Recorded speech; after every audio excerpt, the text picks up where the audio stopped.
sortit dérobé pendant qu'Isabelle remontait l'escalier. Il entendit la voix de la jeune fille qui accueillait le prêtre, s'excusant d'avoir été occupée à trier des herbes dans la cave. Une fois dans la ruelle, Thomas resta un moment immobile, essayant de calmer les battements de son cœur.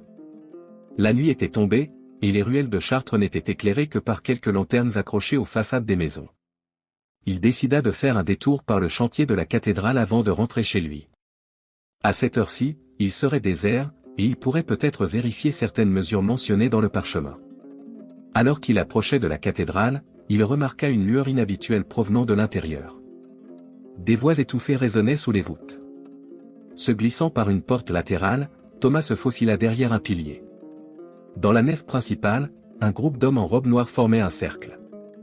Leurs visages étaient dissimulés par des capuches, mais Thomas reconnut la voix de l'un d'eux, c'était le mystérieux visiteur qu'il avait vu parler avec Père Bernard quelques jours plus tôt.